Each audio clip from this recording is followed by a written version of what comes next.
It is impossible to say when Charles Darrell and Sonia French first decided to murder Sonia's husband, Robert.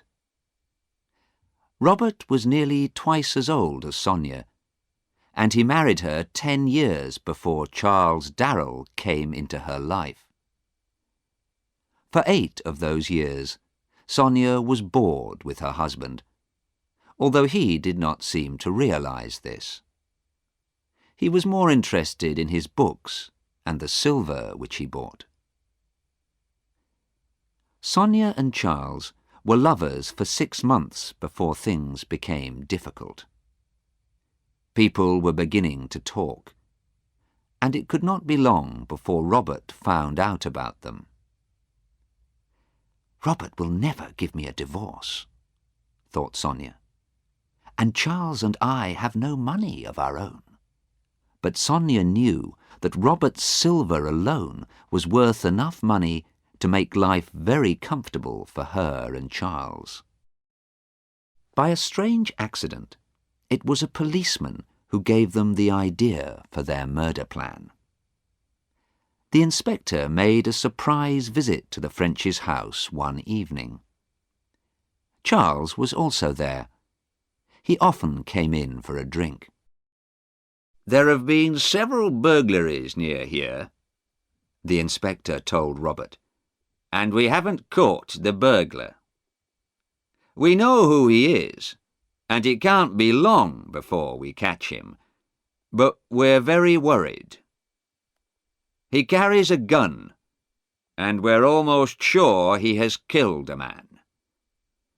Now this house is in a very lonely place. Mr. Darrell is your only neighbour.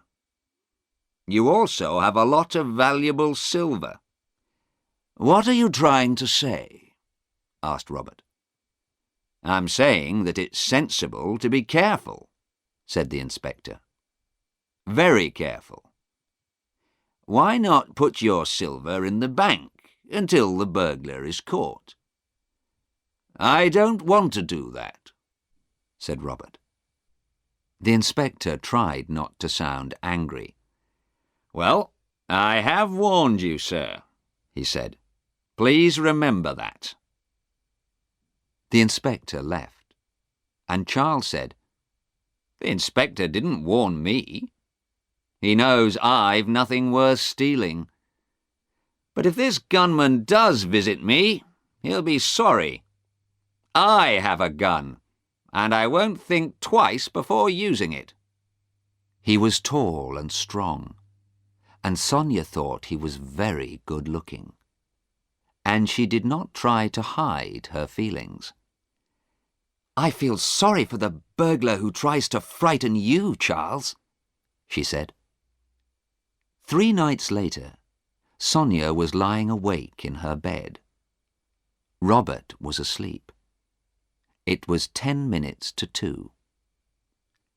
Sonia was excited. 10 minutes before Charles enters the house, she thought. It was 10 long minutes. And then she heard a noise. Glass breaking, followed by the sound of a window as it was pushed up. Robert did not wake up. Sonia waited until she heard the sound of Charles climbing through the open window. Then she reached across to Robert's bed. "Robert!" She was shaking him. "Wake up! There's somebody downstairs!" Robert woke slowly. "What? Someone downstairs?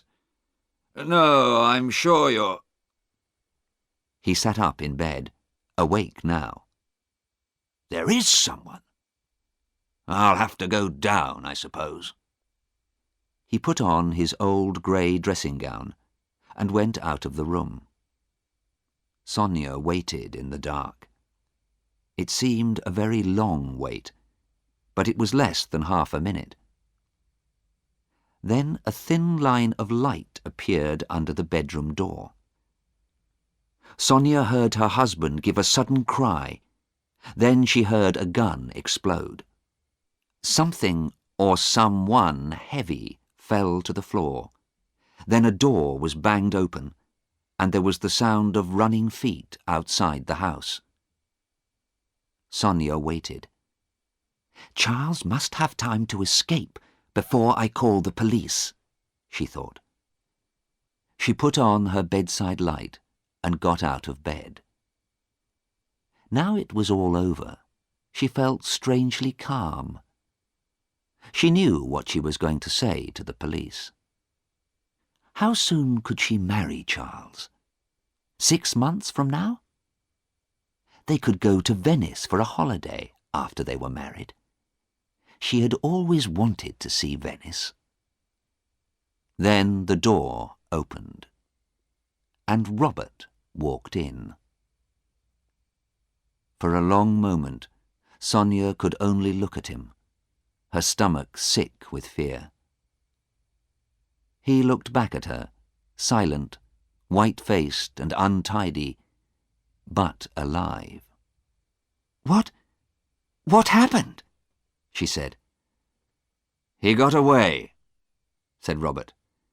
"I'm afraid he's taken some of my best silver with him. I wish now I had listened to the inspector and sent it to the bank." "But I heard a gun," said Sonia. "I thought You're not hurt, Robert?" "No, Sonia, I'm not hurt," said Robert. "But I have some bad news. It's Charles. I think the dear, brave man was watching the house and followed the burglar in, to try and help us. He's at the bottom of the stairs. I'm afraid there is nothing that we can do for him." Sonia fell forwards, her eyes closing, and Robert caught her. He carried her to the bed, then went downstairs. When he reached the bottom, he had to step over the body. He did this calmly, stepping around the blood on the carpet. But when he walked into the room where he kept his silver, he wanted to cry. All of the best pieces were gone. He closed the door and went into his study. But before he telephoned the police, he was careful to clean the small gun that was in his dressing-gown pocket. Then he locked it inside his desk. He had taken care of the one problem in his usually very tidy life, and he wanted to make sure he would have no more trouble. As the inspector said, it was sensible to be careful.